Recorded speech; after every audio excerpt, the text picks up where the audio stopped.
예, 이렇게 하나님 말씀을 나눌 수 있게 되어서 대단히 기쁘게 생각합니다. 하나님께 영광 돌리고 또 우리 모든 형제자매들이 하나님의 풍성하신 도우심을 풍성히 맛보실 수 있으면 좋겠습니다. 그리고 이렇게 모처럼 휴가 내서 시간을 만드셨으니까 시간적인 여유도 조금 가지셔서 잘 쉴 수 있었으면 좋겠습니다. 구원의 확신의 두 번째로 오늘은 구원을 확신한다는 것은 무엇이냐 하는 이야기입니다.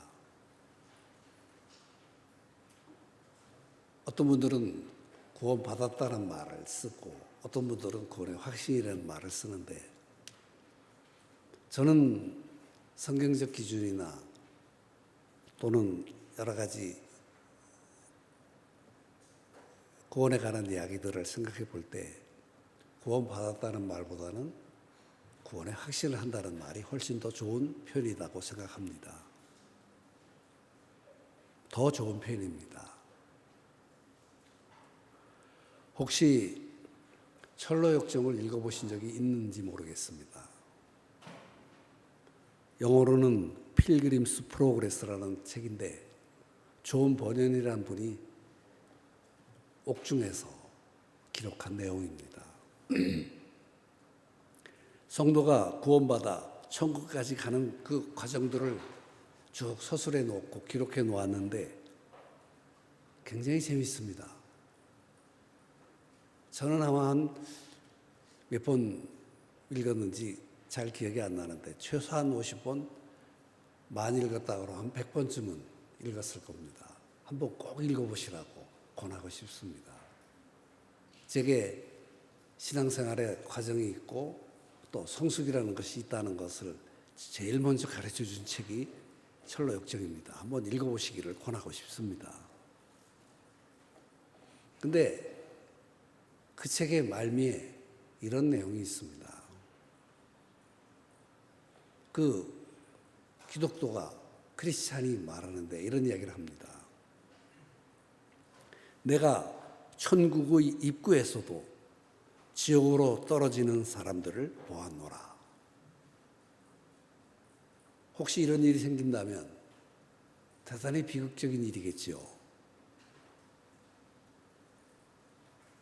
평생 믿는다는 나름대로 신앙생활 한다고 하면서 여기까지 왔는데 인생의 마지막에 죽음에 잠깐 눈을 감고 떠서 보니까 거기가 지옥이라면 그거 얼마나 큰 비극이겠습니까? 이런 일은 절대로 일어나서는 안 됩니다. 그러나 존 버년이 이야기한 것처럼 예언한 것처럼 이런 일이 있을 수가 있기 때문에 이런 수련을 하고 복음에 대해서 새롭게 말하고 듣고 하는 것입니다. 그런 일은 절대로 일어나서는 안 된다는 것이 우리 형제자매들을 향한 제 권고입니다. 이 복음이라는 것, 구원이라는 것, 어떻게 보면 참 단순하기도 하고 간단하기도 합니다. 하나님은 사랑이시다. 그러나 또 하나님은 거룩하시다. 거룩하신 하나님의 시야로 보면 나는 죽을 수밖에 없다. 그러나 사랑이신 하나님이 나를 위해서 예수님을 보내주심으로써 예수님이 하나님의 거룩함을 친히 몸으로 받으시고 십자가에 죽으셔서 내 죄를 해결하시고 나를 영원히 의롭게 하셔서 나를 구원하셨다. 그것을 믿는 것이 그것이 바로 나를 향해서 하는 것을 하셨다는 사실을 믿는 것이 바로 복음을 믿는 것이고 구원의 확신을 믿는 것입니다.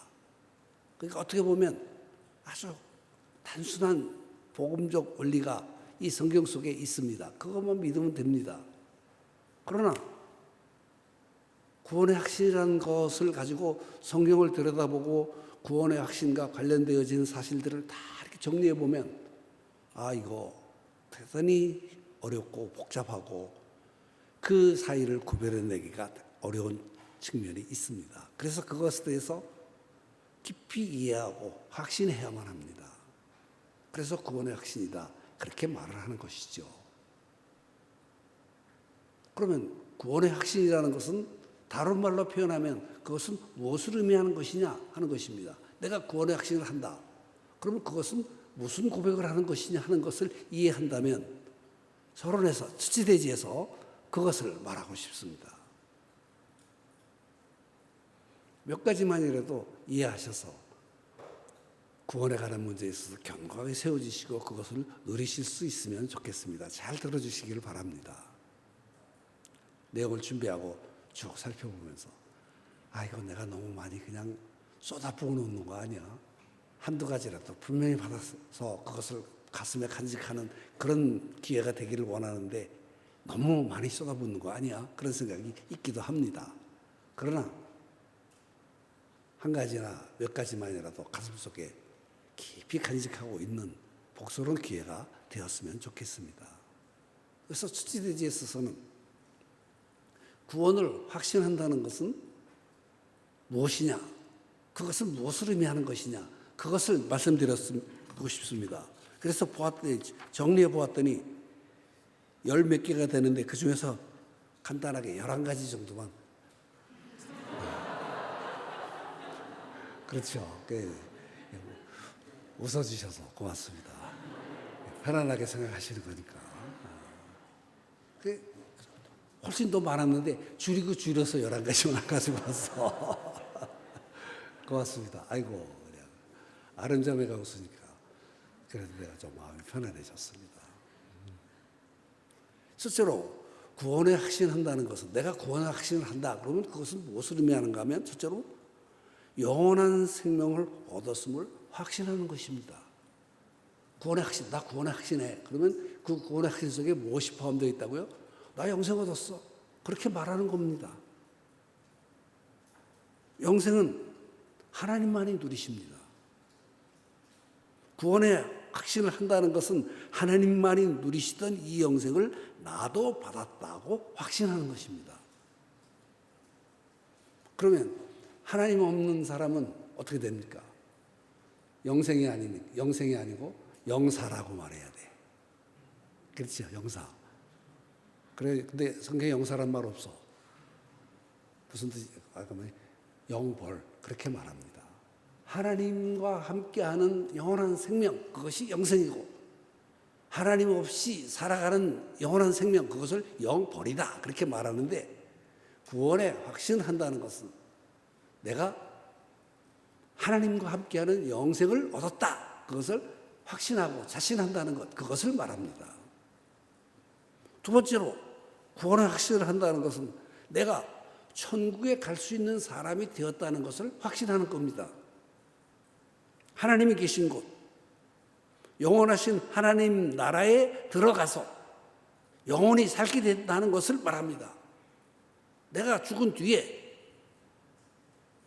하나님이 계신 영원한 천국에 들어가서 하나님과 함께 천국에서 살 수 있을 것이다 라는 것을 확신하는 것, 그것이 바로 구원의 확신의 의미입니다. 하나님이 세우신 나라에 들어가서 하나님과 함께 그 천국에서 살 것이다 하는 것을 확신하는 것이 구원의 확신입니다. 세 번째로 구원의 확신을 한다는 것은 지옥에 가지 않는 존재가 되었다는 것을 말합니다. 구원의 확신을 한다. 나 지옥은 안 가. 이제 지옥은 나하고 상관없어. 그렇게 단정지어서 말할 수 있는 내면의 확신이 생겼다는 것을 말합니다. 타오르는 불꽃이 넘실대는 곳, 그곳에 내가 들어가지 않게 되었다는 것을 확신하는 것을 말합니다. 자신하는 것을 말합니다. 하나님의 자비와 사랑과 긍휼이 조금도 없는 곳에 들어가지 않게 되었다는 것을 말하는 것입니다. 네 번째로 구원의 확신을 한다는 것은 모든 죄를 다 용서받았다는 겁니다. 예수님 때문에 나의 모든 죄를 영원히 용서받았다는 확신을 갖는 것을 말합니다. 과거와 현재와 미래의 죄까지 영원히 용서받았다. 그래서 구원의 확신을 한다는 것은 내가 지금 짓고 있는지 앞으로 지을지 과거에 지은 모든 죄가 예수 그리스도로 말미암아 영원히 용서받았다. 그것을 확신 있게 자신 있게 말하는 것을 의미하는 것입니다. 다섯 번째로 구원의 확신을 한다는 것은 내가 바로 하나님의 자녀가 되었다는 것을 말합니다. 하나님은 우주의 창조자시고 전능의 하나님이십니다. 뿐만 아니라 사랑의 하나님이십니다. 홀로 영원히 자비와 긍휼의 아버지이십니다.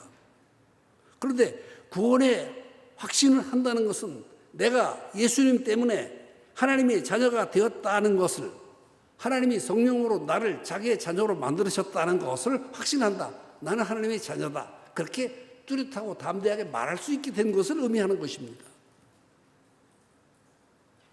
요한복음 1장 12절에 영접하는 자 곧 그의 이름을 믿는 자들에게는 하나님의 자녀가 되는 권세를 주셨으니 나는 하나님의 아들이다. 나는 하나님의 딸이다. 이런 자부심을 가질 수 있는 사람이 되었다는 것을 의미하는 것입니다. 여섯 번째로 구원의 확신을 가진다는 것은 하나님의 모든 복을 받을 수 있는 자격을 갖춘 사람이 되었다는 것을 말합니다. 구원의 확신을 가지면 이미 영원한 복은 받은 것입니다. 근데 이 세상을 살면서 이 땅에 살면서 나의 생애에서 하나님의 그 외의 기타의 복들도 받을 수 있는 자격을 갖춘 사람이 되었다는 것을 고백하는 것입니다. 여러분 믿습니까? 그러니까 구원의 확신이라는 것은 얼마나 놀라운 것입니까? 성경을 보면, 성경을 읽다 보면 하나님이 어떤 복을 가지고 계시며 어떤 복을 주시기 원하시는지 발견할 수 있습니다.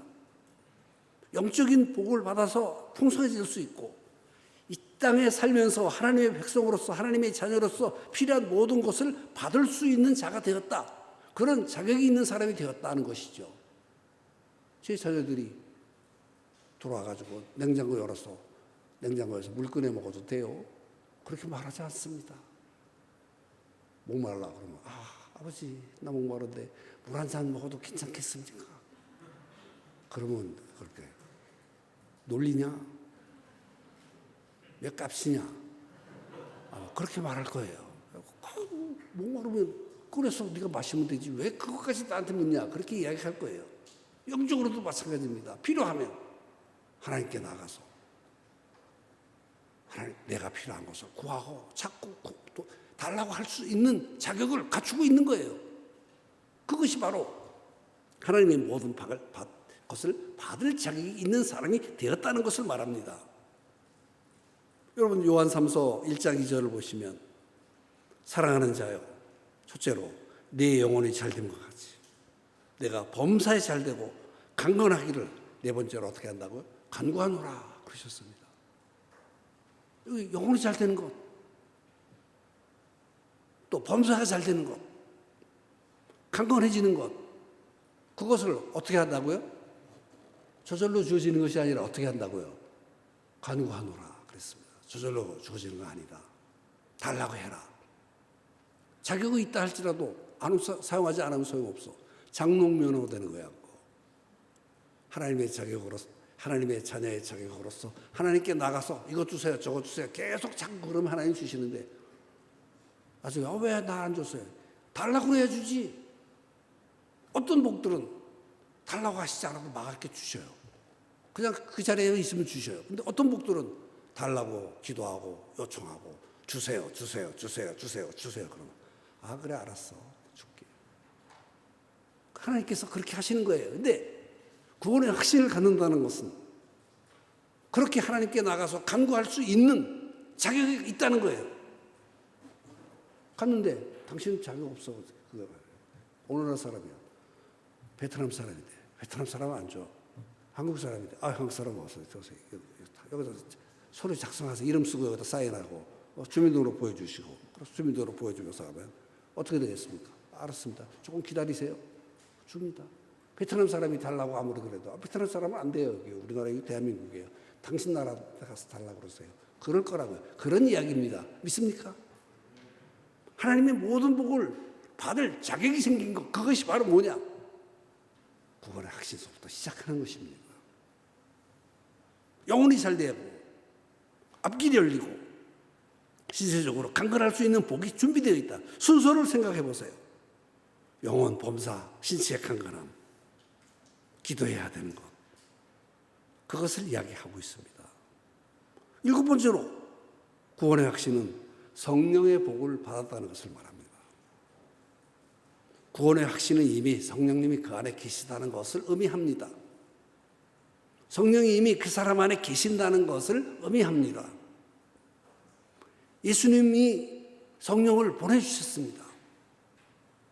예수님이 제자들을 도우셨던 것처럼 우리 곁에서 계신 분이 계시는데, 예수님하고 똑같은 능력과 잠재력을 가지신 분이 우리 옆에 계시는데 바로 성령님이십니다. 예수님에게 묻고 질문하고 도움을 부탁하면 예수님이 도와주시고 지켜주시고 채워주시고 필요할 때마다 가르쳐주시고 이끌어주셨는데, 지금은 예수님은 승천해서 하늘 보좌에 계셔. 그 대신 예수님이 성령을 보내시면서 말씀하셨어요. 야, 성령님 가시는데 나하고 똑같은 분이야. 그러니까 근데 나는 여기 있으면 저기는 없거든. 근데 성령님은 여기도 계시고 저기도 계셔. 누구에게나 다 필요한 분이셔. 그러니까 성령님이 너희들한테 훨씬 더 좋아. 그러니까 성령님 보내시니까 그분하고 놀아. 나는 이미 내일 다 끝났어. 난 손 털고 이제 손 씻고 좀 쉴 테니까 성령님하고 놀아. 그렇게 말씀하시는 겁니다. 믿습니까? 그것이 뭔가? 그것이 무슨 의미냐? 구원의 확신을 한 사람은 이미 성령이 그 안에 계시고 성령님의 복을 받아서 이 땅에 계시면서 예수님이 제자들을 도와주셨던 것처럼 성령님이 우리 옆에 계시면서 우리를 도우시고 이끌어주시고 인도해 주신다는 거, 그런 자격을 얻은 거예요. 구원의 확신이라는 것은 그런 자격을 얻었다. 성령의 도우심을 받을 수 있는 자격을 갖추게 되었다라는 것을 말하는 거예요. 성령의 복을 받았습니다. 붙여놓지 마세요. 장롱면허 만드시지 마세요. 8번째로 예수님의 이름을 받았습니다. 이 예수님의 이름 안에 많은 것이 있습니다. 구원의 확신으로 예수님 때문에 죄사함 받았습니다. 예수님 때문에 의롭게 되었습니다. 예수 이름으로 하나님께 기도해서 하나님의 도우심과 복을 구할 수 있게 되었습니다. 예수 이름으로 귀신을 내어쫓고 사단을 대적할 수 있게 되었습니다. 예수 이름으로 하나님의 존전에 나갈 수 있게 되었습니다. 예수님 안에 있을 때 예수님과 같은 자격을 얻게 되었다는 것, 그것이 바로 무슨 이야? 예수 이름을 가졌다는 것을 의미하는 것입니다. 예수 이름으로 행할 수 있는 진리를 가질 수 있게 되었다는 것입니다. 어디서부터 왔느냐? 구원의 확신서부터 그것이 시작된 겁니다. 여러분, 예수 이름을 다 가지고 있습니다. 믿습니까? 성경에 보면 그런 내용이 있죠. 바울이 다니면서 이적을 행하고 귀신을 쫓아내니까 꼭 괜찮아 보인단 말이에요. 어디 가서 내가 저거 한 번만 하면 꽤 남 돈 물고 낼 수 있는데, 그래서 쫓아다니면서 연구를 해서 그랬더니 예수 이름으로 그러거든. 아, 저기에 비밀이 있는 거보다. 그래서 예수 이름에 마술적 힘이 있는 줄 알고 그 이름을 가져다가 예수 이름으로 물러가, 명하노니 귀신아 물러가라 그랬어. 그랬더니 귀신이 뭐라고 했어요? 나 예수도 알고 바울도 알아. 근데 넌 누구냐? 이 자식이. 그러면서 개망신을 당한 얘기가 있습니다. 우리도 개망신 당하지 않을 줄로 믿습니다.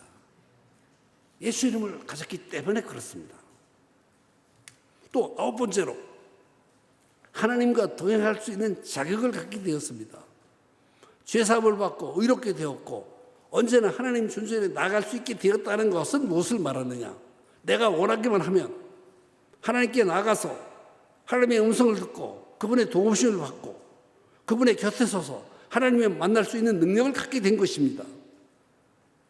이것은 성경에 나오는 하나님의 사람들이 하나님과 동행할 수 있었던 것처럼 구원의 확신을 가진 이들은 하나님과 동행할 수 있는 자격을 갖게 되었다는 것을 의미하는 것입니다. 여러분 믿습니까? 저 이 사실 매일 아침마다 묵상하면서 바라봅니다. 오늘도 제게 다가오셨죠. 저도 다가오기 원합니다. 하나님 제 편 되어주세요. 그렇게 말하지 않고 뭐라고 말합니까? 제가 하나님 편석에 서길 원합니다. 그럴 기도를 하면서 하루를 하나님과 동행하는 삶을 하루에 시작하려고 많이 함습니다. 근데 잊어버릴 때도 많아. 밥 먹다 보면 이것저것 막 바쁘다고 보면 아이고 예수님 하나님 잊어버리고 살았네. 그럴 때가 많아. 그래도 또 다시 이런 형편에 있다 할지라도 내 죄 사함 받고 나를 영원히 의롭게 하셨기 때문에 나는 하나님을 만날 수 있다. 지금부터라도 동행합니다. 그렇게 기도하고 하나님과 동행하는 삶을 삽니다. 여러분들도 그렇게 하시기 바랍니다. 그런 자격이 있습니다. 또 10번째 비슷한 내용일 수도 있지만 삶에서 하나님의 실질적인 도움을 받을 수 있게 됩니다. 내가 어려울 때 구원의 확신을 갖는다는 것은 하나님의 자녀이기 때문에 하나님의 용서를 받은 사람이기 때문에 하나님과 동행하는 사람이기 때문에 어려울 때 하나님께 나아가면 하나님이 도와주십니다. 내가 힘들 때 하나님이 힘 주십니다. 내가 필요할 때 하나님께 나가서 내가 필요한 것들을 달라고 하면 하나님이 도와주십니다. 여러분, 제 마음속에 한순간도 떠나지 않고 간직하고 있는 말씀이 하나 있습니다. 시편 42편 11절입니다. 아침마다 잠들기 전에 가만히 앉아 있을 때 항상 묵상하는 말씀 중에 하나입니다. 자, 우리 한번 같이 읽어보십시다. 시작. 내 영혼아, 내가 어찌하여 낙심하며 어찌하여 내 속에서 불안하여 하는가. 너는 하나님께 소망을 둬라. 나는 그가 나타나 도우심으로 말미암아 내 하나님을 여전히 찬송하리로다. 여전히 찬송하리로다. 하나님이 나타나셔서 도와주신다는 것이죠. 언제든지 나타나서 도와주신다는 것이죠. 얼마나 놀라운 사실입니까? 이 사실들이, 이런 약속들이 누구에게 주어져 있느냐? 구원의 확신을 하고 하나님을 예수 그리스도로 말미암아 바라보는 모든 자들에게 주어져 있는 것입니다. 믿습니까?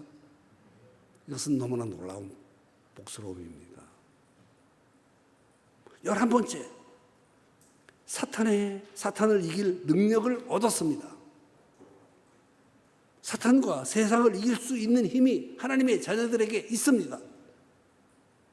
하나님으로부터 난 자는, 구원의 확신을 가진 자는 이런 힘이 있습니다. 요한일서 4장 4절을 보시면 5개의 번호를 붙였습니다. 자녀들아, 구원의 확신을 하는 자들아, 너희는 하나님께 속하였고, 구원의 확신을 한 사람은 어떻게 되었다고요? 하나님께 속했습니다. 또 3번째, 그들을 이겼나니. 그들이 누굽니까? 귀신들과 거짓 선지자들과 예수를 모르는 자들을 이겼나니. 4번째로, 왜? 너희 안에 계시니 예수 그리스도가 세상에 있는 자보다 크심이라. 세상에 있는 자, 단수로 썼기 때문에 여기는 분명히 사탄을 말하는 것입니다. 여러분, 사탄을 이길 능력을 우리가 얻었습니다. 왜? 구원의 확신을 하는 사람들에게 이런 것들이 주어져 있다는 것입니다. 더 있어. 그만할게요. 더 있어. 그래서 또 여러분들도 나도 하나 11개만 하세요. 나는 20개쯤 되는데, 그래서 그다 줄줄이 써서 붙여주시길 바라요. 줄줄이 사탕처럼 이렇게 읽어드려서 이렇게 한번 써보시면 좋겠습니다. 그렇게 하시기를 축원합니다. 왜? 아멘 소리가 이쪽에서만 나고 저쪽에서는 안 나. 여러분, 그렇게 하실 수 있습니다. 성경 펴서 하나님이 예수 그리스도 안에서 우리에게 무엇을 주셨는지 찾아보다 보면 너무나 많은 복들을 발견할 수가 있습니다. 누구에게? 구원의 확신을 하는 자들에게 이런 것들이 주어져 있고 약속되어 있다는 사실을 깊이 확신하면서 하나님께 나아가는 여러분들이 되시기를 주님의 이름으로 축원합니다. 이제 둘째 대지로 가겠습니다. 구원의 확신이 우리에게 주는 것이 이렇게 풍성하고 놀랍기 때문에 구원의 확신 그 자체는 우리에게 아주 놀라운 복스러운 의미를 갖추게 됩니다. 근데 구원의 확신이 이렇게 흔들리고 헷갈리고 어떤 데는 없어졌다가 또 나타나기도 하고 이상하게 지금은 저는 좀 신앙생활 좀 했으니까 지금은 조금 덜한데 저도 젊은 시절에 결혼하기 전에 그런 일들이 꽤 있었습니다. 그러니까 왜 그런 일이 생겼는지 전에는 잘 몰랐어요. 왜 내게 구원의 확신에 관한 일에 있어서 이런 문제들이 생기는지 그것을 잘 몰랐었어요. 근데 지금은 그것들을 이제 좀 알게 되었습니다. 그래서 두 번째 대지로는 구원의 확신을 돕는 것들은 어떤 것들이 있느냐 이야기를 하는 거예요. 구원의 확신이 여기 있어. 근데 어떤 데는 없어진 것 같고 있는 것도 같고 희미하기도 하고 어떤 데는 또 굉장히 괜찮기도 하고 좋기도 하고 그래. 어떤 데 그렇게 되느냐 하는 거예요. 그거 알고 싶지 않습니까? 그래서 저는 이게 영적으로 민감하지 못해서 그러는 거예요. 그거 오랜 시간 고민하면서 겨우겨우 배웠어. 여러분들은 오늘 이 말씀을 잘 들으시고 이 원리를 따른다면 구원의 확신에 대해서 어려움 당할 필요가 없습니다. 솔직히 생각해 보세요. 구원의 확신 의심 안 해본 사람 아멘 해보세요. 또 있을지도 모르지만 아멘은 그건 또 난착한다고 그럴까 봐 안 할지도 모르지만 누구나 다 의심이 있어요. 근데 그때 어떻게 되느냐 도대체. 그거 나 몰랐었어요. 그러다가 깨달았어요. 왜냐하면 그것을 주신 분하고의 관계성이 있는 거예요. 구원의 확신을 주신 분하고의 관계성이 있는 거예요. 그래서 그것을 몇 가지로 둘째 대지에 있어서는 구원의 확신을 도와서 더 좋게 만들어서 앞에서 말한 11가지를 풍성히 누리는 사람이냐 그렇지 않은 맨날 시들거리면서 헷갈리면서 살아가느냐 하는 것이 사실은 이 둘째 대지에서 나눌 만한 이야기인 거예요. 구원의 확신은 중요하므로 우리가 의지적으로 이 확신을 잘 도우려고 세워가려고 힘써야 되는 것이 필요합니다. 확신이 약해지거나 없어진 것처럼 보일 때도 있기 때문에 그런 거예요. 그래서 구원의 확신을 잘 보존하고 세워가려면 어떻게 해야 되느냐. 우리에게도 어떤 일정의 책임이 있어. 그것은 우리가 어떤 것을 하기 때문에 구원의 확신을 하는 것이 아니라 구원의 확신이 있는데 그것을 잘 지키고 보존해야만 되는 책임이 우리에게 있는 거예요. 그것을 나누고 싶은 거예요. 둘째 대지에서는 그것을 나누고 싶습니다. 첫째로 구원의 확신을 돕는 첫째는 뭔가 말씀 묵상을 할 때 구원의 확신이 더 좋아져요. 튼튼해져요. 요한일서 5장 13절에 보면 3가지 번호를 붙여놓았습니다. 내가 하나님의 아들의 이름을 믿는 너희에게 이것을 믿는 너희에게 구원의 확신을 하는 너희에게 그 말이죠. 이것을 쓴 것은 성경을 준 것은 너희에게 영생이 있음을 알게 하려 함이라 하셨습니다. 하나님의 말씀을 통해서 하나님의 약속이 왔습니다. 하나님의 약속을 믿을 때 영생을 얻습니다. 영생을 확신한 후에도 말씀을 묵상하고 하나님의 약속들을 묵상하면 어떻게 되겠습니까? 확신이 더 좋아지는 건 자연스러운 일이죠. 이거 안 하면 흔들리고 헷갈리게 됩니다. 하나님의 말씀을 묵상할 때, 하나님의 약속들을 묵상할 때 내 구원의 확신이 더 좋아지는 것은 당연하고 자연스러운 일이 되는 거예요. 좀 말씀드렸죠. 저도 젊은 시절에 구원의 확신 때문에 많이 헷갈리고 흔들릴 때가 있었어요. 여기 옆에 수원인데 제가 수원 여자하고 결혼했습니다. 이래 보면 제 아내가 수원 출신이거든요. 그래서 제 아내 만나려고 학교 끝나고 돌레돌레 와서 지금은 이렇게 재단이 이렇게 되는데 그때는 여기 벌판이었어. 사실 이거 다 벌판이었어요. 근데 어떤 골목 지나가다가 극장 프로그램 보고 이것저것 보다가 구원의 확신이 없어졌어. 어디 갔지? 이거 마귀가 귀신이 역사에서 그런 거다 생각돼가지고 제가 예수 이름으로 명하노니 마귀야, 물러가라! 그래서 마귀야, 물러가라. 한참, 한 10번쯤 했어. 근데 확신이 안 생겼어. 안 통하는 방법이야. 또, 귀신아, 물러가라! 그래서 안 물러가시는 거야. 그래서, 이거 큰일 났네. 구원하고 싶으면 지옥 가는 건데, 큰일 났네. 그래서, 주여, 저걸 도와주세요. 사랑하는 미스정 만나러 가야 되는데 구원의 확신도 없이 만나러 간다니 이거 말이 되나? 어떻게 하면 좋겠나? 저거 도와주세요. 그랬더니 성령께서 제 안에 성령이 계시니까 저에게 싹 도와주셨어요. 야, 성경으로 가보아라. 그래서 그래, 성경 말씀 그 어디 있지? 그때 제가 요한복음 3장 16절도 잘 못 외울 때고 근데 하나 외우는 구절이 있었어. 요한복음 5장 24절. 그래서 그 말씀을 떠듬떠듬 찾아서 외우기 시작했어요. 자, 우리 한번 같이 읽어보십시다. 요한복음 5장 24절 시작. 내가 진실로 진실로 너에게 이르노니 내 말을 듣고 또 나 보내신 이를 믿는 자는 영생을 얻었고 심판에 이르지 아니하나니 사망에서 생명으로 옮겼느니라. 조금 좋아졌어. 마음의 느낌이 달라졌어. 그래가지고, 이거 먹히는 방법이구나. 예수 이름으로 사탄 쫓아서 안 왔는데 돌아왔구나 싶어가지고 또 했어. 몇 번 했어. 한 10번쯤 암송을 했더니 내 확신이 돌아왔어. 할렐루야. 그리고 사랑하는 미스정하고 즐거운 마음으로 데이트를 했습니다. 여러분, 그렇습니다. 구원에 관한 문제는 암송한 구절, 말씀들을 간직하고 있으면 구원의 확신에 큰 도움이 됩니다. 그리고 더 좋아지는 것은 대단히 필요합니다.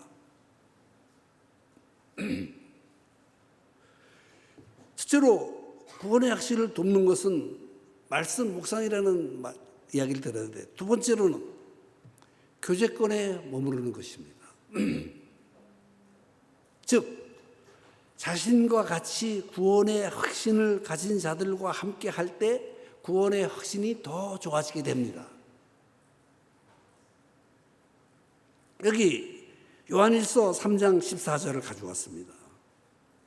번호를 4개 붙였는데 2개씩 이렇게 붙여서 보겠습니다.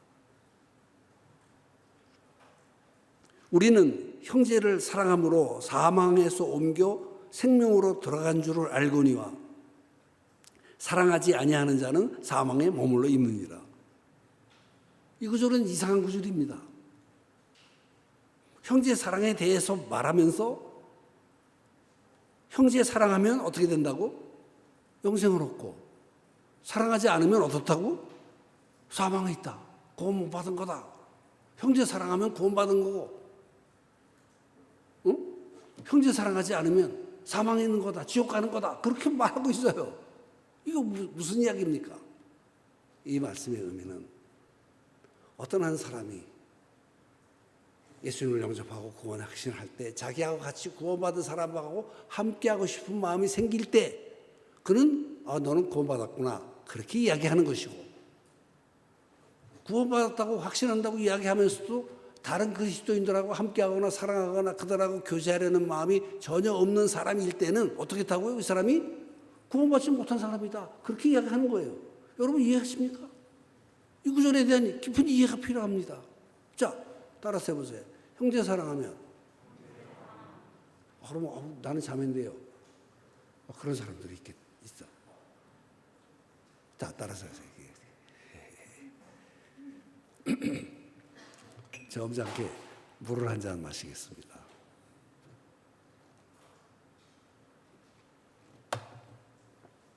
자, 따라서 해보세요. 형제 사랑하면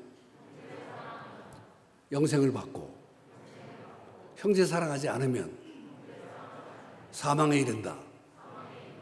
이 말씀의 의미는 뭐라고요? 내가 구원받아서 구원의 확신을 해서 나같이 구원받은 사람들하고 교제하고 사랑하면 나는 무엇을 말하는 거예요? 내가 어떤 사람이라는 걸 말하는 거예요. 구원받은 사람이라는 것을 말하는 거예요. 믿습니까?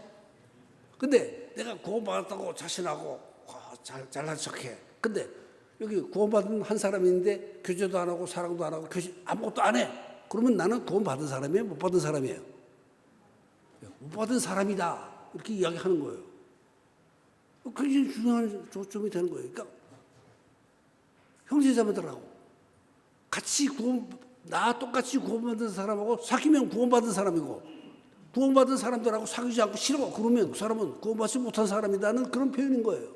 얼마나 중요한 점입니까? 그러니까 무슨 얘기냐. 사도 요한이 요한복음을 기록했어. 주로 요한복음은 예수를 믿고 구원받는 이야기를 많이 썼어. 근데 요한이 그거 하보니까 구원받은 사람들 가운데서 이상한 일들이 많이 생겼어. 그래가지고 요한 1, 2, 3서를 썼어. 요한 1, 2, 3서는 어떤 사람이 신앙 고백했을 때 그 사람이 진짜 구원받았느냐 못 받았느냐 하는 것을 구별하는 내용을 요한 1, 2, 3서야. 이해가 되시죠? 그래서 이렇게 이야기하는 거예요. 복음을 충분히 이해해야만 요한일서 3장 14절을 이해할 수 있게 되는 거예요. 형제사랑이라는 말보다는 그가 믿는 그 복음과 같은 사람들하고 교제하고 사귀는 사람이냐 하는 것이 내가 어떤 사람이냐 하는 것을 드러내는 요소가 되는 거예요. 여러분 믿습니까? 굉장히 중요한 요소인 거예요. 교제라는 것은 다른 그리스도인들하고 함께 시간을 보내고 함께 일을 하는 것을 말하는 거예요. 여러분, 한번 묻습니다. 그런 사람이 있습니까? 마음에 감추어져 있는 것을 이렇게 다 이야기할 상대가 있습니까? 공개적으로 드러내지 못할 기도 제목을 말하고 너만 알아줘. 나 이거 부끄러워서 말을 못하는데 기도가 필요해. 네가 나를 위해서 기도 좀 해줘. 그렇게 말할 상대가 있습니까? 남들에게 말 못하는 진심을 이렇게 토해낼 수 있는 상대가 있습니까? 하나님의 말씀, 영적인 영역에 있어서 깊이 있는 것들을 주고받을 수 있는 그런 사람이 있습니까? 사실 조금 남 틀렸다는 소리 하는 거 이렇게 부담스러워. 그런데 현대교회에서 사라진 것 중에 하나가 교제입니다. 그 이유는 복음이 사라졌기 때문입니다. 복음 앞에서 내가 깨어져서 내 자신이 다 드러나서 하나님께 고백되어지고 내 자신에 있는 것들이 하나님께 다 말씀드려지고 자기가 깨어진 사람이 구원받은 사람이야. 근데 이렇게 안 깨졌어. 그러니까 자기가 있는 그대로 있어. 그거 자기도 알아. 그러니까 다른 사람이 내 마음속에 있는 감춰진 이런 것들을 아는 것을 실제로 겁먹어. 내가 이런 마음 품고 있다는 거 저 사람이 알면 분명히 나 싫어할 거야. 그런 생각을 하는 사람들이 많아요. 그래서 겉으로는 이렇게 표현을 해요. 다른 사람에 대해서 너무 깊이 알으려고 하지 마. 다쳐. 그렇게 생각해요. 그러나 실제로는 자기 내면에 있는 깊은 그 문제들, 깨어지지 않은 자아, 그런 것들을 다른 사람들이 나를 쳐다보면서 알까봐 겁내는 거야, 사실은. 그것은 뭘 말해? 왜 그렇게 됐냐? 복음 앞에서 자기가 깨어지지 않았기 때문에 그러는 거예요. 여러분 이해하십니까? 되게 진실하고 성실한 친교와 교제를 나누는 이들은 보면 대개는 복음 앞에서 자기가 깨진 사람이야. 깨져서. 나 그래요. 또 어느 선배 한 분이 조금 문제가 될 만한 일을 했어요. 실수한 건 아닌데 그러니까 사람들이 목사님 이것도 잘못했습니다. 가만히. 저것도 잘못했습니다. 가만히 있어요. 이것도 실수했습니다. 저것도 실수했습니다. 이것도 실수해가지고 이야기가 됩니까? 목사님이 그러시면 됩니까? 막 이야기를 한참 했어. 근데 그 시간 이후로 그 교회 성도들이 아무도 목사님을 비난하지 않았어. 왜 무슨 말을 했기 때문에 그러는지 아세요? 이 목사님이 그 장로님들 앞에서 그랬대. 장로님들 여러 가지 말씀하신 거 고맙습니다. 저 그렇습니다. 근데 솔직히 말하면 장로님들이 말하시는 것보다 훨씬 더 잘못이 많습니다. 그러면서 이것도 틀리고 저것도 틀리고 막 얘기를 했어요. 그랬더니 장로님들이 가만히 들으니까 웬만큼 이야기해가지고 안 통하는 사람이구나 알았어. 그 다음부터는 말도 안 했다. 그런 웃지 못할 어떤 이야기가 있습니다. 그러니까 제가 깨져서 복음 앞에서 깨진 사람이니까 다른 사람이 내 안을 들여다보면서 내 안에 있는 것을 다른 사람한테 말하거나 다른 사람이 하는 것을 내가 듣는 거 그렇게 뭐 큰 일이 아니야. 그게 자아가 죽은 거예요. 여러분 어떠십니까? 구원의 확신이라는 거. 너와 내가 같이 구원의 확신하기 때문에 나는 너와 함께 한다. 너는 나와 함께 하자. 자신의 마음을 드러내서 나타나서 그것이 겉으로 나타난다 할지라도 별거 아니라는 것을 아는 사람들이 되는 거예요. 그러니까 그것을 어디서 배우느냐? 성도들의 교제에서 배워요. 부끄러움도 말하고 또 그거 듣다 보면 저런 거 말해도 괜찮은가 보다. 그래서 나도 말하고 또 약점을 위해서 기도도 부탁하고 또 상대방을 위해서 기도도 해주고 그렇게 함으로써 그리스도 안에서 서로 친밀한 친교를 나눌 때 어떻게 된다고? 구원의 확신이 튼튼하고 건강해져서 결국은 하나님의 풍성함을 누릴 수 있는 사람이 되는 거예요. 여러분 그렇게 되시기를 축원합니다. 저 많이 그럽니다. 약점 있습니까? 있지. 조금이니까 많습니까? 무지 많어. 그렇게 말할 수 있습니다. 실수투성이의 사람입니다. 그러나 누가 저한테 그렇게 실수를 지적한다 할지라도 젊을 때는 방방 떴어. 너는 잘났냐? 그러면서 나이 드니까 누가 뭐라 봐요. 그럴 수도 있지 뭐. 그래서 괜찮아 합니다. 그것은 제 안에 있어서 너와 나와 사이에 있었던 어떤 교제를 통한 성숙이라고 할 수 있습니다. 구원의 확신과 즐거움이 교제를 통해서 성숙한 결과라고 할 수가 있습니다. 여러분들도 그렇게 되시기를 주님의 이름으로 축원합니다.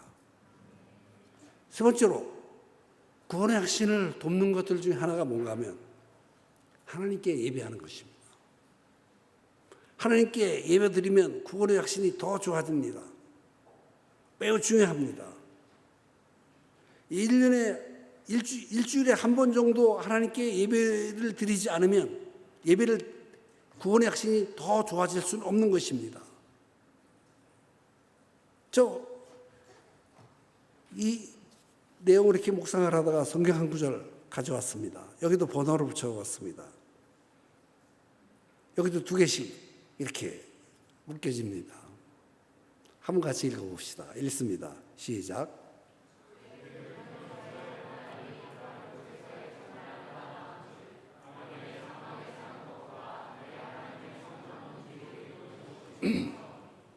하나님 앞에서 사는 자기의 모습과 세상에서 살아갈 자기의 모습을 비교해주고 있습니다. 주님 앞에서 사는 하루가 다른 곳에서 사는 첫날보다 더 낫다 그렇게 말합니다.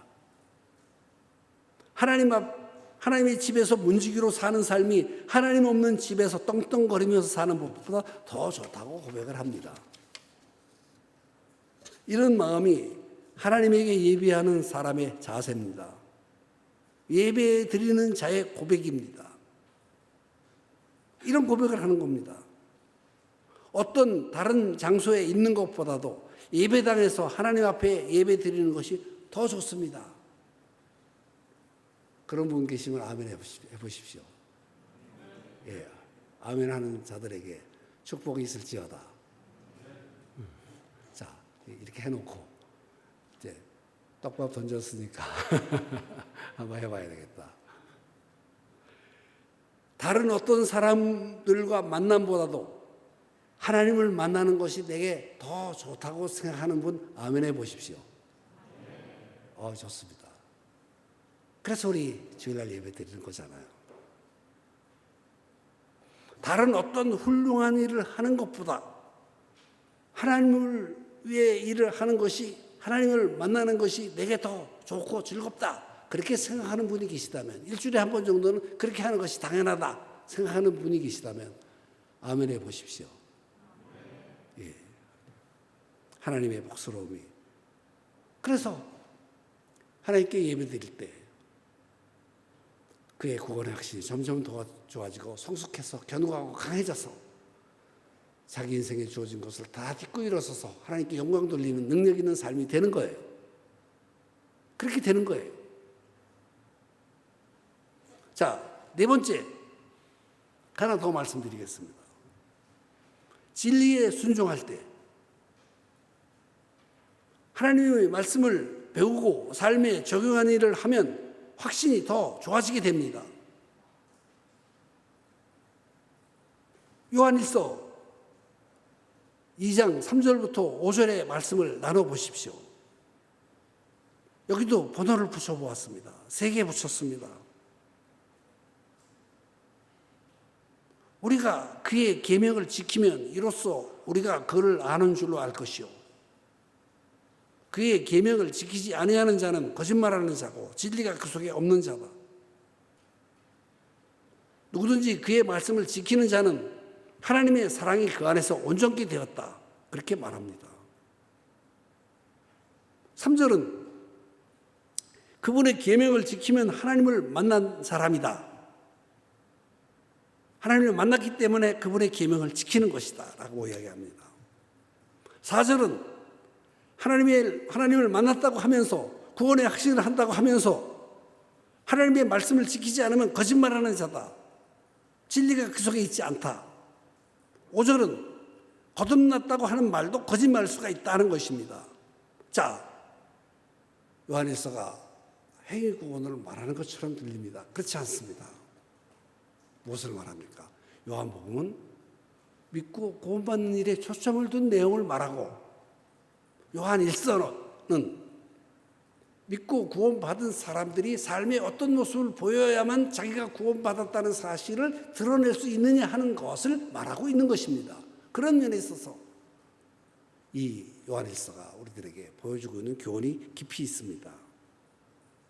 즉, 다시 말하자면 우리가 구원의 확신을 하면, 그리고 하나님의 말씀을 배우고 그 말씀대로 살려고 이렇게 힘쓰고 노력하다가 보면 그가 실천하고 순종하고 따라갈 때 구원의 확신이 점점 더 커져서 나중에 내 삶을 풍성하게 하고 능력 있게 만드는 복스러운 것이 된다, 그 일을 이야기하는 것입니다. 행위 구원을 말하는 것이 아니라, 구원의 확신이 있으면 하나님 말씀을 배우게 되고 배운 것을 삶에 적용하고 실천하려고 나름대로 힘쓰다 보면 구원의 확신이 더 좋아져서 더 강하고 풍성한 사람이 된다, 그렇게 말하는 것입니다.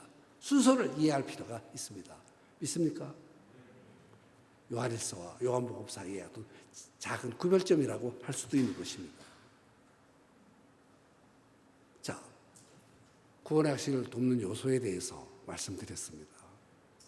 도움이 되셨으면 좋겠습니다. 그리고 세 번째 데에 있어서는 구원의 확신을 약하게 하는 요소들이 있습니다.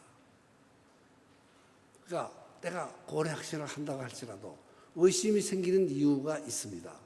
그것이 내게 와서 나를 어렵게 만드는 이유도 있습니다. 구원의 확신을 돕는 일들도 있지만 구원의 확신을 약하게 만드는 요소들도 있습니다. 구원의 확신을 견고하게 하려고 해야 할 일들도 있지만 버려야 될 일들도 있다라는 사실을 말하고 있습니다. 그것을 말하고 싶습니다. 실제로 구원의 확신을 약하게 하는 요소들, 죄의 문제입니다. 하나님의 뜻에서 벗어난 삶을 계속하면 확신이 약해지고 확신이 희미해질 수도 있다는 사실을 말하고 있습니다. 에베소서 4장 30절을 보십시오. 하나님의 성령을 근심하게 하지 마라. 그 안에서 너희가 구원의 날까지 인지심을 받았느니라. 성령을 근심하게 한다는 것은 뭔가 하면, 근심하게 한다는 것은 그 사람에게 성령이 있는 겁니까? 없는 겁니까? 있는 거죠. 성령이 여기 계셔. 근데 성령이 이렇게 해. 그렇게 하지 말고 이렇게 해. 그럼 내 대답은 거미줄에 바람 지나가듯이 해놓고 거기서 안 따라. 자꾸 그렇게 해. 그러면 어떻게 된다고요? 구원의 확신이 약해질 수도 있다는 것을 말하고 있는 겁니다. 죄를 짓고 성령의 경책에도 불구하고 그 일을 계속해서 따라가면 구원의 확신이 약해지고 희미해져서 결국 그것이 내가 구원받았나 하는 의심에까지 이를 수도 있다라는 것을 이 에베소 4장 30절이 말하고 있는 겁니다. 여러분, 이제 우리 솔직히 좀 이야기해 봅시다. 누구나 실수도 하고 죄도 짓습니다. 여러분, 죄 안 짓고 사는 분이 있습니까? 글쎄, 뭐 있을 수도 있습니다. 워낙 대단한 분들일 수도 있으니까. 근데 저는 그렇게 잘 안 됩니다. 그러나 실수했을 때 성령께서 제게 이거 또 잘못했잖아. 그럼 제가 좀 이렇게 화가 났을 때는 대답을 안 합니다. 나도 성질이 있습니다. 아주 그런 식으로 말이지. 대답을 안 합니다. 그래 이제 아침에 점심 때 또 네가 잘못했잖아. 그리고 마음속에 살짝 기쁨과 평안이 사라지기 시작합니다. 그럼 팍 겁먹고 예, 잘못했습니다. 그러면 성령께서 저를 도와주셔서 제가 죄 문제를 사소하게나마 인정하고 해결을 하려고 하면 마음의 평안도 찾아오고 확신도 다시 돌아옵니다. 누구나 실수하고 죄를 짓기도 합니다. 그러나 그때 성령이 지적하실 때, 마음에 말씀하실 때, 은밀한 음성으로 들려주실 때 그 말씀을 듣고 따르면 금방 회개하고 돌이키면 하나님의 도우심을 받을 수가 있습니다. 실제로 구원의 확신을 약하게 하는 요소, 죄 짓는 일을 계속해서 할 때, 죄에서 떠나지 않고 그 죄에 계속 머물러 있을 때, 성령이 말씀하시는데도 그것을 고집스럽게 듣지 않을 때 구원의 확신이 약해질 수가 있어요. 구원받지 못하고 구원이 없어진다는 말이 아니라 구원의 확신이 약해질 수도 있다는 말이에요. 여러분 이해가 되시죠? 구원이 없어지는 게 아니라 확신이 약해질 수도 있다. 그것을 말하고 싶은 것입니다. 두 번째로 게으름입니다. 영적인 게으름이 구원의 확신을 약하게 할 수도 있습니다. 영적으로 자신을 먹이거나 훈련하는 일을 게으르게 하면 구원의 확신이 점점 더 약해질 수도 있습니다. 성경 읽지 않거나 기도하지 않거나 예배드리지 않거나 봉사하고 섬기는 일을 하지 않거나 아주 적게 하면 구원의 확신이 약해지고 흔들립니다. 여기서 게으름이라는 것은 너무 바빠서 이야기가 하는 것이 아니고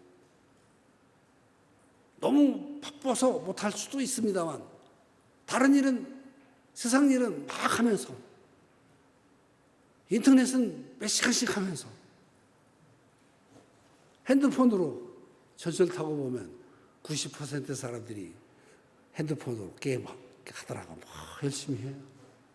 그거는 하루에 몇 시간씩 하면서 성경 안 읽고 기도 안 하면 구원의 확신이 약해질 수도 있습니다. 인터넷은 신나게 하면서 텔레비는 신나게 보면서 운동 경기는 따라다니면서 하면서 하나님 섬기는 일에 아주 소극적이 되면 구원의 확신에 나쁜 영향을 주기 시작합니다. 그래서 구원의 확신에 관한 요소가 사라질 수도 있습니다. 내가 구원받았지만 하나님의 생명과 생명의 흐름과 그 풍성함을 누리지 못할 수도 있습니다. 하나님이 주신 생명은 하나님과의 관계를 더 많이 할 때 다시 살아날 수가 있습니다. 혹시 구원의 확신이 약해졌다면 이런 영적 게으름 때문에 오는 것인지 아닌지 자신을 돌아보시고 회복하는 분들이 되시기를 주님의 이름으로 축원합니다. 세 번째로 구원의 확신이 약해지는 세 번째가 있는데 그것은 뭔가 하면 사탄의 공격입니다. 사탄은 우리가 구원의 확신을 사라지게 만드는 전문적인 일을 하는 존재입니다. 사탄이 전문 중에 하나가 바로 이겁니다. 우리의 확신을 사라지게 만드는 일을 합니다. 예를 들어서 얘기해 보면 15세기, 16세기에 누가 있었는가? 해적들이 있었습니다. 근데 요새도 해적이 있대. 해적은 뭐 하는 거예요? 상선이 죽 지나가면 배를 타고 옆에 지나가가지고 총 쏘고 막 대포 쏘고 그러면서 배 올라가지고 좋은 거 싹 뺏어가고 사람 체포에다가 돈 내라고 하고 바꾸고 그렇게 하는 일을 하는 거예요. 지금도 그런 해적들이 있어서 종종 우리 신문에 나기도 하고 그렇습니다. 사탄은 해적과 비슷합니다. 약탈하고 빼앗고 사라져버립니다. 고린도후서 12장 7절에 보면 내 육체의 가시 곧 사단의 사자를 주셨으니 사탄이 여기 있고 바울을 공격했습니다. 사탄은 하나님의 백성들을 미워합니다. 사탄은 오늘날부터 시작해서 지옥에 떨어져 가지고 지옥에서 영원히 보낼 것을 알고 있습니다. 자기 운명을 압니다. 그런데 그리스도인은 하나님과 영원한 행복을 누릴 것을 알기에 시기하고 증오합니다. 사탄은 신자들이 구원의 확신을 견고히 하면 풍성하고 능력 있는 삶을 넘치도록 살 수 있도록 된다는 것을 알고 있습니다. 반면에 구원의 확신이 흔들리면 연약하게 살 수밖에 없다는 사실도 알고 있습니다. 그래서 구원의 확신을 흔듭니다. 사탄은 구원받은 사람에게는 받지 못한 것처럼 생각하게 하고 구원받지 못한 사람에게는 구원받은 것처럼 오해하게 합니다. 사탄은 우리의 마음에 거짓을 심어줌으로써 악한 짓을 합니다. 거짓말입니다. 사탄의 주특기가 거짓말입니다. 그렇기 때문에 거짓을 이기는 것은 뭡니까? 진실밖에 없습니다. 진리밖에 없습니다. 성경을 묵상하고 성경을 확신하는 수밖에는 없습니다. 사탄은 우리의 구원의 확신을 감정으로 끌고 가려고 합니다. 내가 감정이 좋아서 나 구원받았지 하는 그런 그 감정 위에 근거를 두려고 합니다. 그러나 그렇지 않습니다. 구원받았다는 사실을 느끼지 못하면 구원받지 못한 것처럼 여기게 하려고 합니다. 그렇지 않습니다. 하나님 말씀, 하나님의 약속, 하나님의 성품에 기초합니다. 구원의 확신은. 그런데 그거를 혼동하게 합니다. 거짓말로 감정 위에 세워서 신앙생활을 하도록 만들려고 합니다. 사탄은 우리가 한 실수와 죄와 잘못에다가 초점을 두게 합니다. 너 이런 잘못했지. 그래. 저런 잘못했지. 그래. 또 언제도 실수했지. 그래. 옛날에 했던 실수 또 했지. 그래. 그러다 보면 아이고 나는 죄투성이네. 그러고 어떻게 합니까? 구원의 확신이 흔들거립니다. 그리고 사탄이 와서 그렇게 말할 때 뭐라고? 너 이런 짓이었지. 그래. 그래서 어때? 예수님이 해결하셨는데. 할렐루야. 너 이런 거짓말 했지. 그래. 그런 거 있는 것 같다. 그러면 사탄한테 좀 얼굴을 좀 뻔뻔하게 하면서 그래. 그래, 그랬어. 그래서 어쨌다고? 어쨌다고? 예수님 나에서 죽으셨어. 너 몰라? 쫓기버려. 또 이런 했었지 옛날에. 그래. 그래 어쩌? 너는 안 했냐? 넌 더 많이 했잖아. 그렇게 하지 말고 예수님이 나를 위해서 해결하셨어. 할렐루야. 그것으로 가면 됩니다. 믿습니까? 그러면 이깁니다. 성경을 공부하십시오. 하나님 말씀을 배우십시오. 거짓말을 이깁니다. 하나님 말씀을 확신하십시오. 감정에 기초를 두지 말고 하나님의 성품과 약속에 기초를 두고 하나님 섬기면 됩니다. 십자가에 근거를 두십시오. 그래서 그 풍성함을 누리는 여러분들 되시기를 간절히 바랍니다. 그러면 이깁니다. 네 번째로 우리의 확신을 흔들리게 만드는 요소가 환경의 어려움입니다. 고난이나 어려운 환경이 우리의 구원을 흔들 수도 있습니다. 신자들도 실제의 삶에서 어려움을 겪을 수 있습니다. 이렇게 어려움을 많이 겪다 보면 처음에는 괜찮아요 그러다가도 어려운 일에 크게 몇 번 여러 번 부딪히면 위축되어서 내가 구원받았나 그런 생각이 들 때까지 밀리는 때가 있어요. 우리 그럴 때도 있습니다. 어려운 일이 계속 생기면 하나님 나 저주하시나 그런 생각 들면서 구원의 확신이 약해지기도 합니다. 삶이 너무 어려우면 내가 하나님의 은혜를 받고 복을 받은 사람인가 하는 것 때문에 어려울 수도 있어요. 혹시 이렇게 하다가 보면 깨어진 관계가성이 될 수 있어요. 부부싸움 심하게 해가지고 막 떨어져서 몇 달씩 치고받는 이들도 봤어. 깨어진 인간관계. 내가 정말 사랑하는 사람이 아프거나 그가 죽었을 때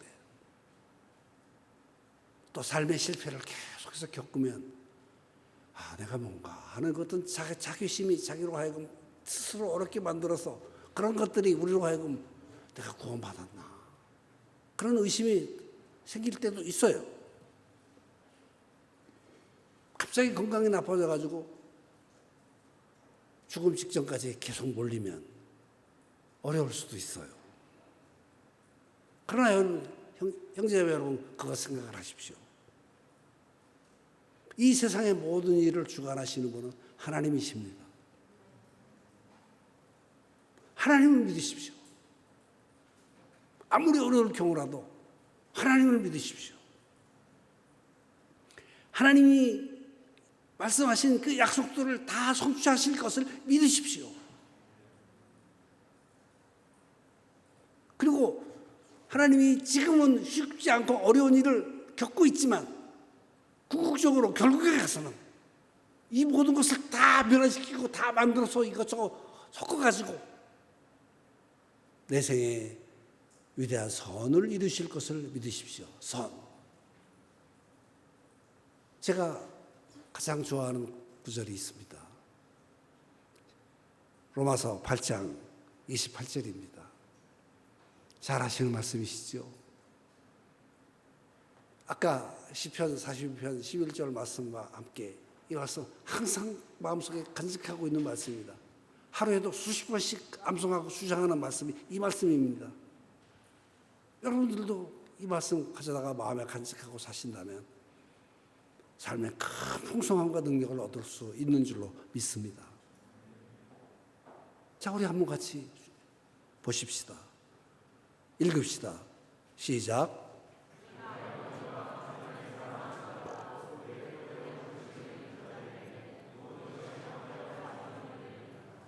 네, 제가 가장 좋아하는 약속 중에 하나입니다.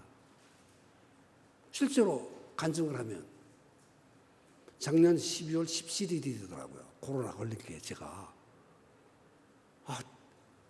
우리 교회 코로나 걸린 사람 하나도 없었는데 나만 걸렸어. 이럴 수가. 그래가지고 아픈 정도가 아니라 다 괜찮은데 우리 네 식구가 다 걸렸어. 나 때문에 걸린 거야. 근데 세상은 다 괜찮은데 나만 죽게 아파. 그냥 열이 올라가는데 40도까지 그냥 막 올라가고 낮에는 아이고 있다가 저녁에 7시 8시 되면 열이 막 올라가는 40도 막 위에 올라가는데 처음에는 집에서 치료할래요. 전화가 왔어. 병원에 입원하시라고.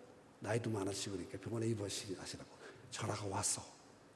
집에서 그냥 객일래요. 그래서 거절했어. 그랬더니 한 이틀 그냥 40도, 41도, 2도 올라가니까 안 되겠어. 그래서 그냥 병원 간다고 다시 해서 병원에 입원했었어. 참 어려웠어요. 이러다 죽는구나 싶었어요.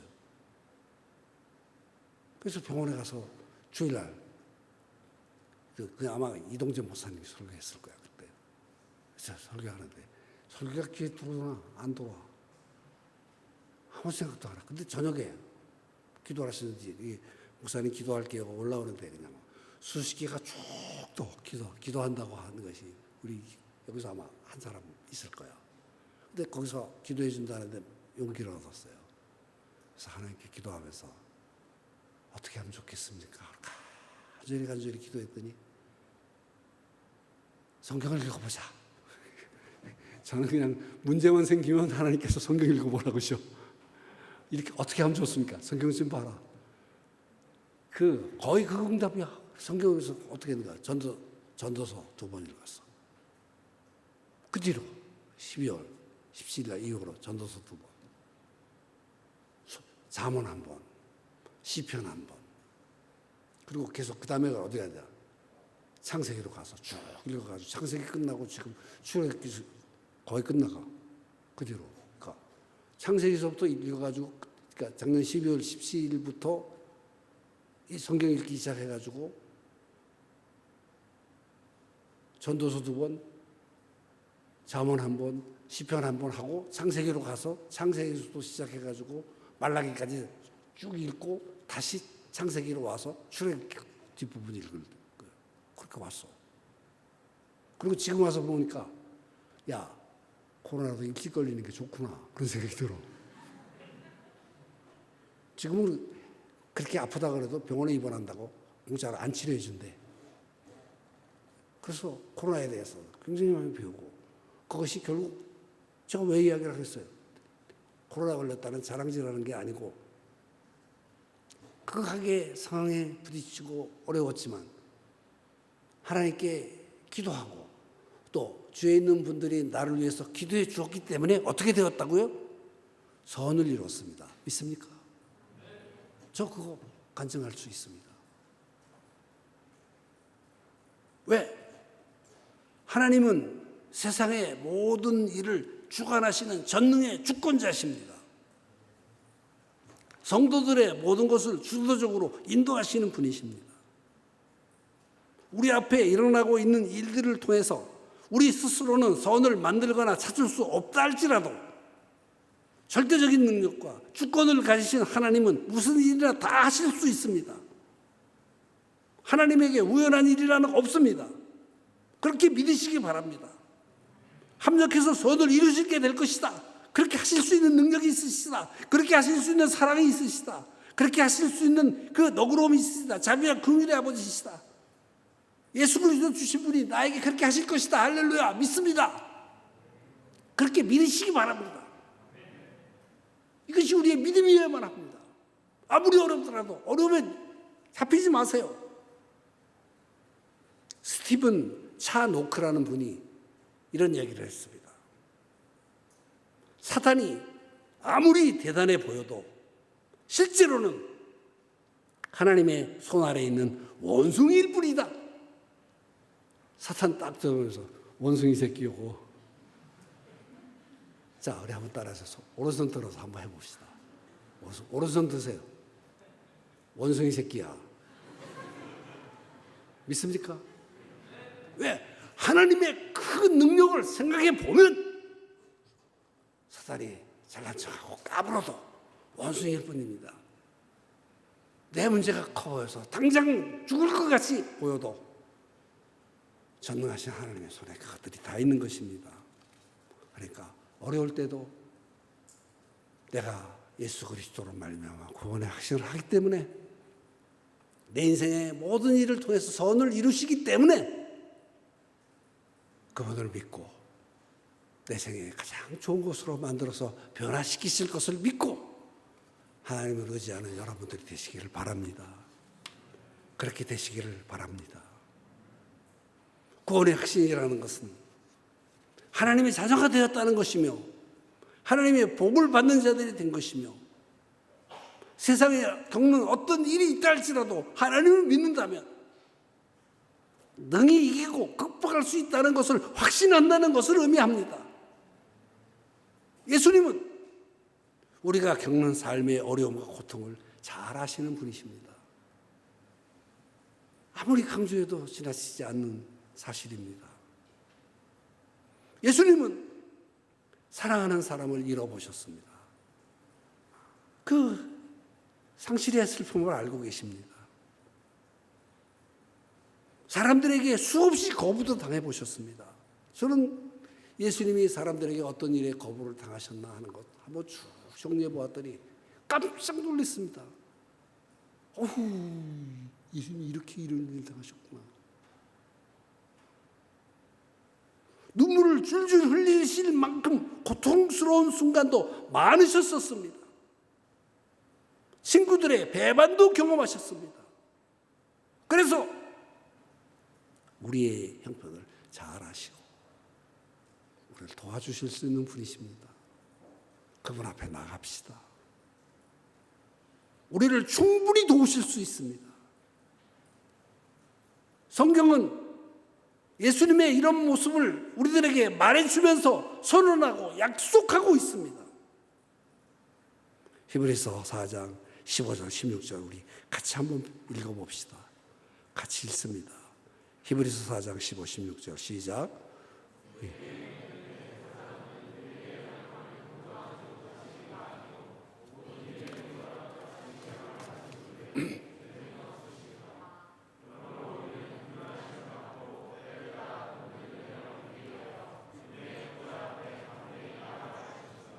네, 잘 읽으셨습니다. 연약함을 동정해 주시는 분이시고 우리가 똑같은 시험을 우리보다 훨씬 더 많이 당하셨기 때문에 우리를 충분히 이해하시고 우리가 그분 앞에 나가면 우리가 당한 일들을 다 긍휼히 여기시고 아시면서 때를 따라 돕는 은혜를 우리에게 베풀어 주시는 분이시다. 그러니까 그 은혜의 보좌 앞에 담대히 나가라. 그렇게 이야기하십니다. 삶의 어려움 당한 분들 혹시 있을지 모르겠습니다. 요즘 참 어려울 때입니다. 대만, 중국 문제도 어렵고 여러 가지 젊은이들이 특별히 어려운 때를 겪고 있습니다.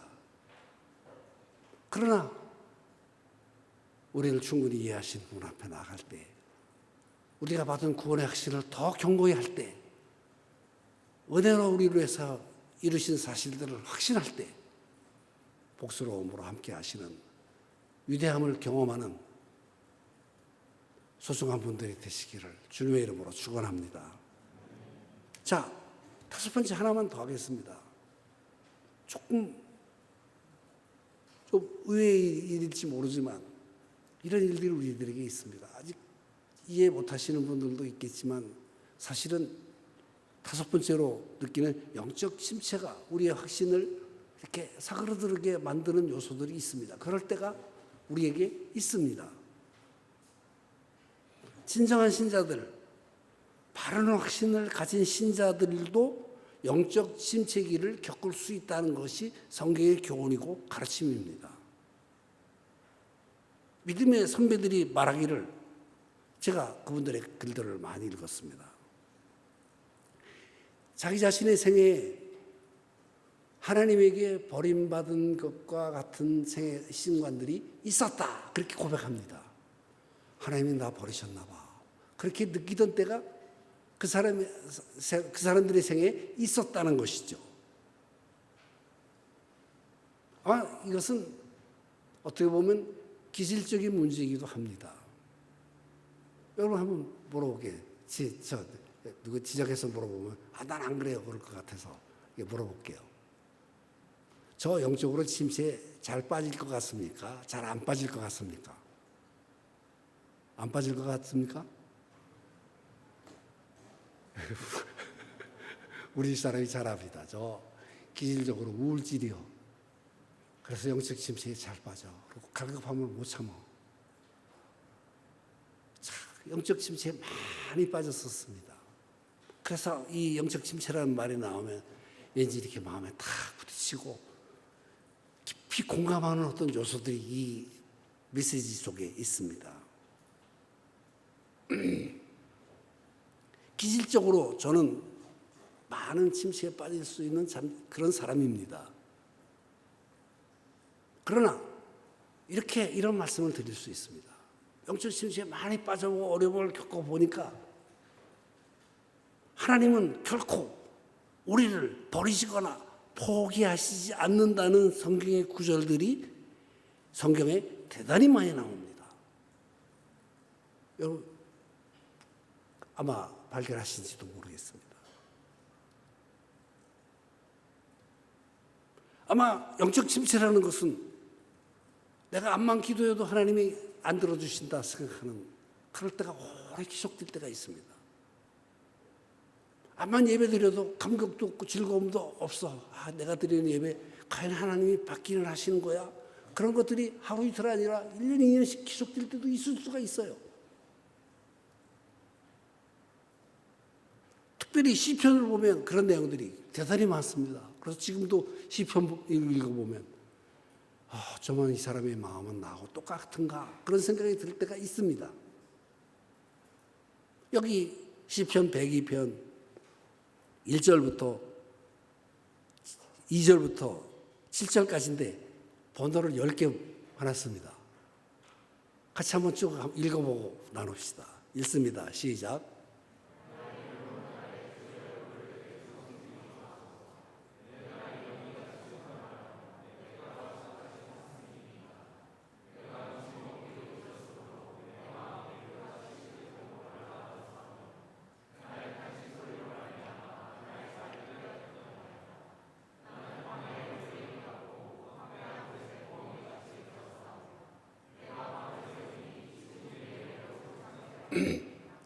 여기 괴로운 날 10가지가 있습니다.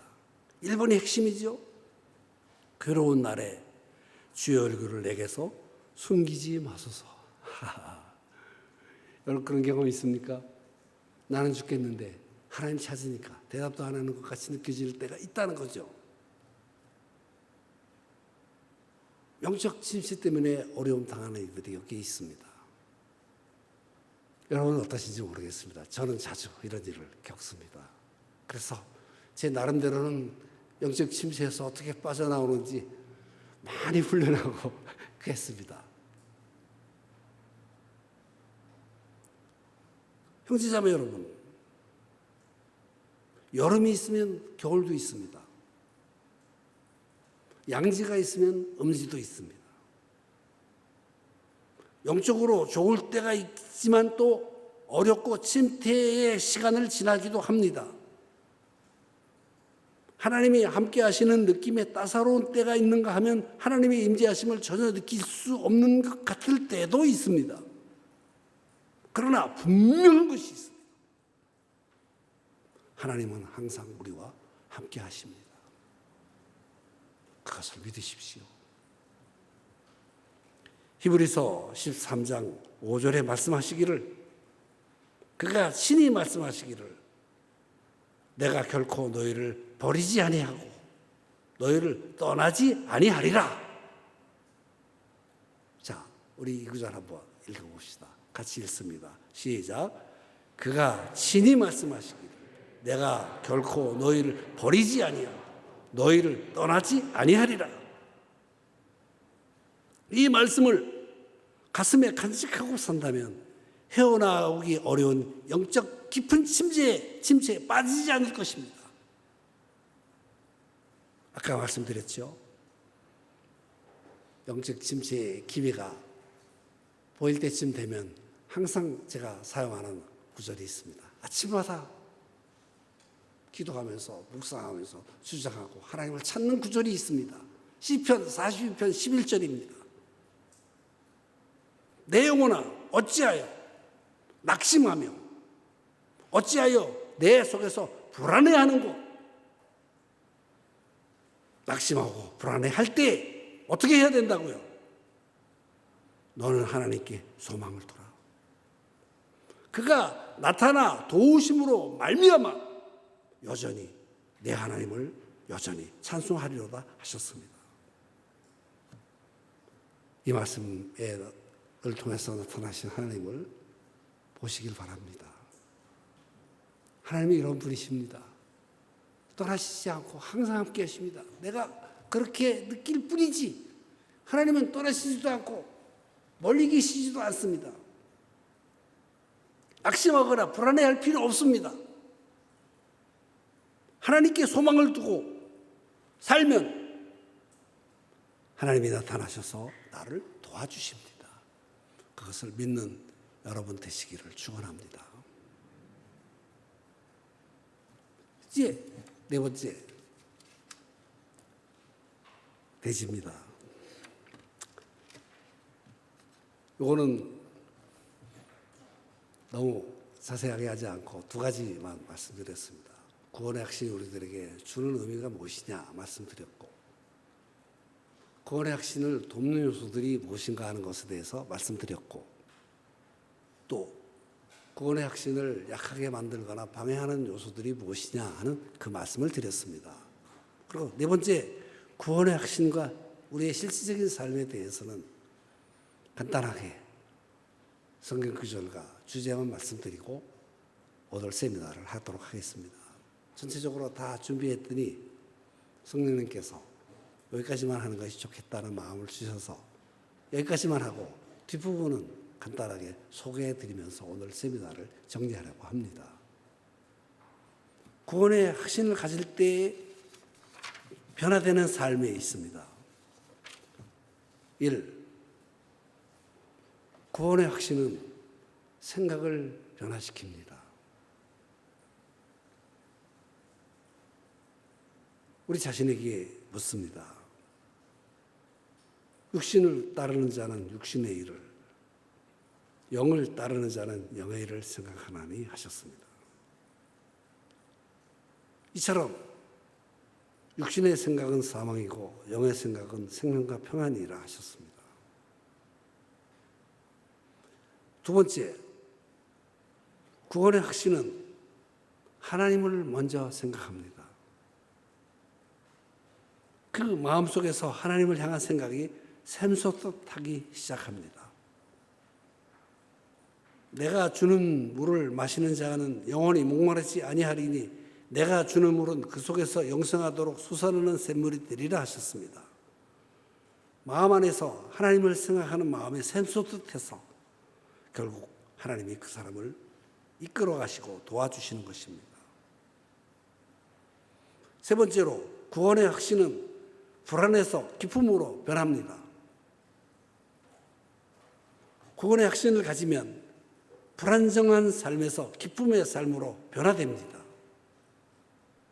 요한복음 15장 11절에서 내가 이것을 너에게 이르면 내 기쁨이 너희 안에 있어 너희 기쁨을 충만하게 하려 함이라 하셨습니다. 네 번째로, 구원의 확신은 내 뜻에서 하나님의 뜻으로 변화됩니다. 구원의 확신은 하나님의 사랑과 능력을 알기 때문에 하나님의 뜻대로 살기를 원합니다. 하나님을 아는 자들은 내가 내 자신의 생애를 이끌어가는 것보다도 하나님의 인도하심을 받아 사는 삶이 훨씬 더 훌륭한 줄 알기 때문에 하나님의 뜻을 찾고 그분의 뜻을 따르게 되는 것입니다. 그런 분들이 되시기를 주님의 이름으로 축원합니다. 이제 적용을 합니다. 오늘의 세미나를 통해서 새롭게 배운 것은 무엇인가? 정리를 한번 해보십시오. 두 번째로, 배운 원리를 어떻게 삶에 적용할 것인지 계획을 세워보십시오. 들은 말씀 중에서 첫째, 둘째, 셋째 대지까지 살펴보시면서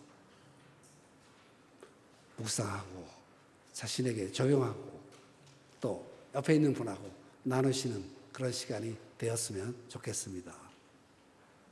정리하시고 적용해 보시기를 바랍니다.